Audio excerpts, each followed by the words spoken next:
In this, the final episode of our series on artificial intelligence, Professor Simon Schaffer and I discuss big data. This is another controversial idea whose roots lie in the early years of the Industrial Revolution. As we've continually discovered throughout this series, looking at the vexed history of technological development gives us a better understanding of our present-day concerns and fears.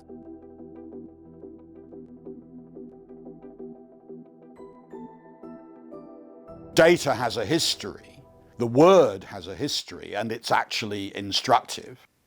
Originally, certainly until the early modern period, data were, as the word implies, it comes from the word to give. They were what you took for granted. They were taken as given. So in Euclid's geometry, data are the principles you take as given when you then go on to construct a proof or a demonstration. And during the period that interests us, so the 1700s and 1800s, data flips from being what you take as given to exactly the opposite. What you find out, what you did not know, and now you know.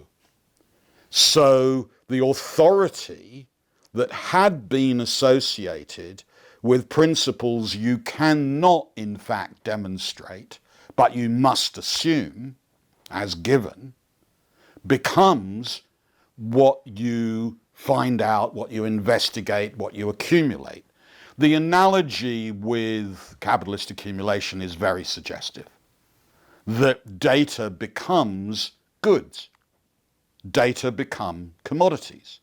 They can be bought and sold. They're published, they're sold, they're accumulated. And astronomy is an excellent example, circa 1800, of this novel mode of producing huge numbers of numbers, because it was argued that with the appropriate mathematical technology and this new science that was invented from the 1790s that calls itself statistics, not a coincidence that it comes from the word for state. Statistics is about governing the world. You could govern the world not by taking things as given, but simply by taking them. So data became what you take from the world, and you render in a form that is mutually comparable, juxtaposable, combinable, which deprives the entities of interest of any quality.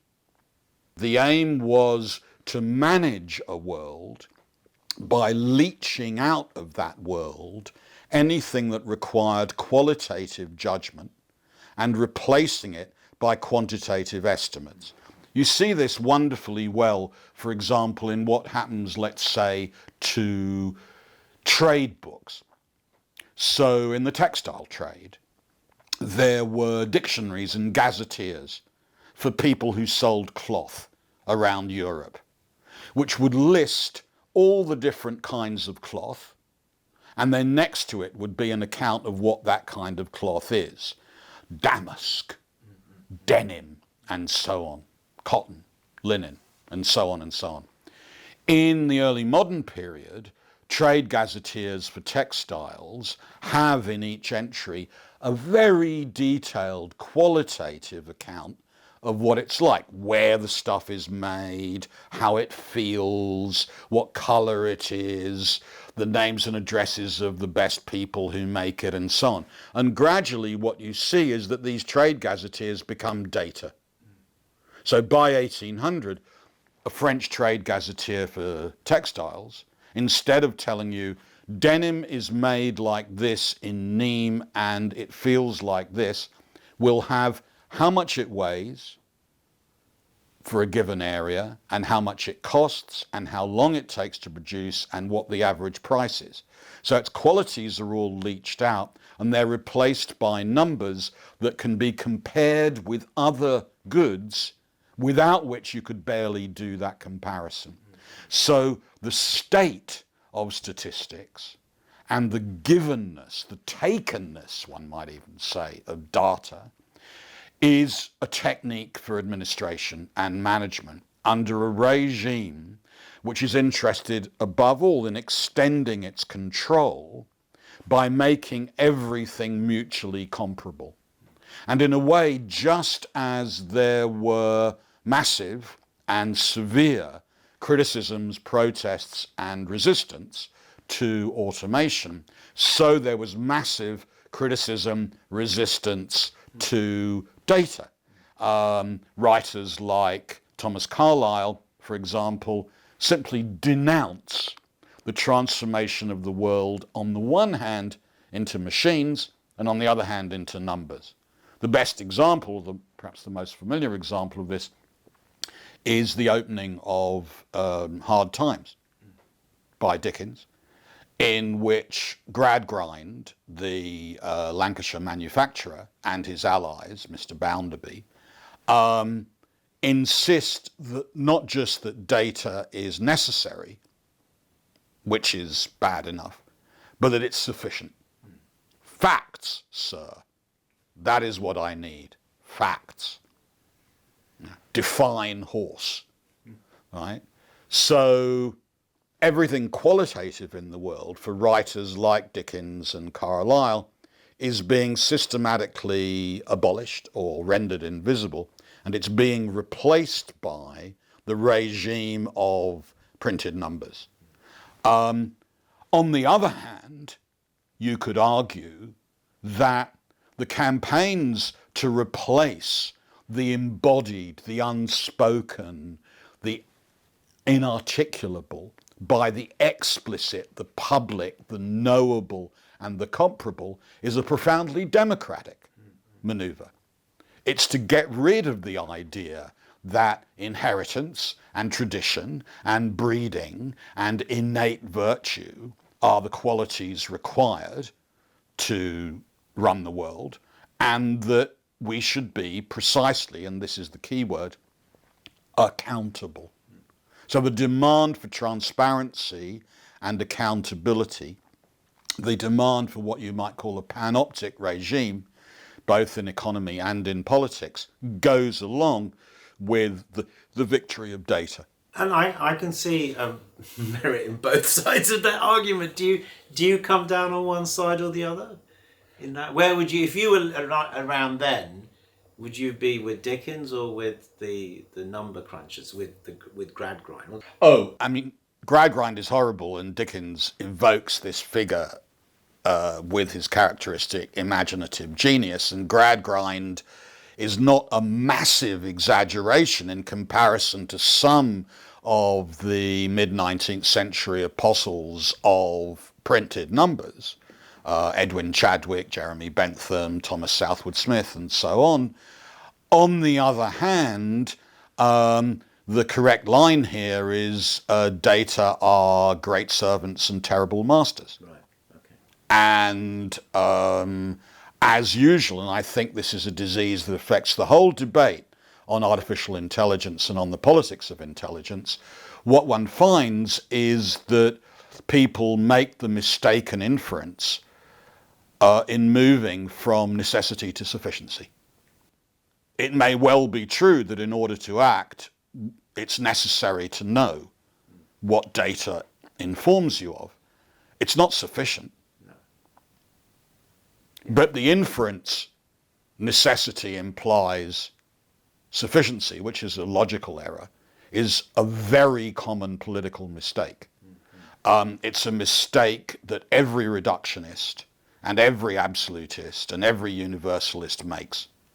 It's the same kind of error as pointing out that because, let's say, pandemics obviously have had huge effects on human development, they are a sufficient explanation of human history. Or because radical changes in climate have had huge effects on human affairs, they are a sufficient account of the whole of human history. That's nonsense, and it's based on that maneuver. And the politics of data is like that, it seems to me, that apostles of a certain version of the, I think it's not wrong to say, the creed of big data, suppose that because it's clear that this kind of reliable, intercomparable and computable information is essential for evidence-based activity and for rational action, it's therefore sufficient as a basis for that action. That's not true. It's interesting, isn't it? There's something about numbers, isn't it? I don't know, there's something very psychological. Like when you look at something quantified, if somehow we think of it as true in a way that a descriptive, some other way of describing it isn't. I don't know why that is particularly.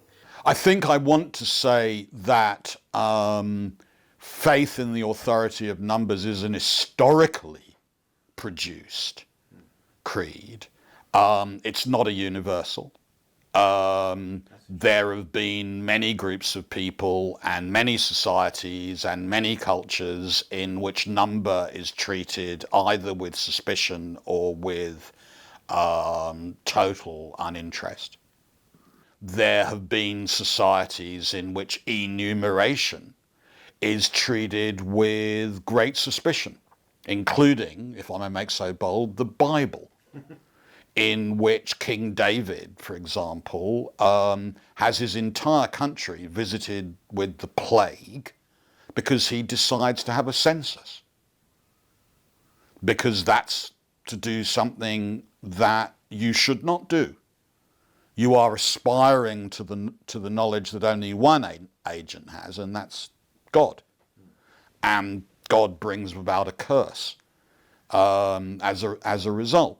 So there's been a debate about whether counting is a terribly good idea, right?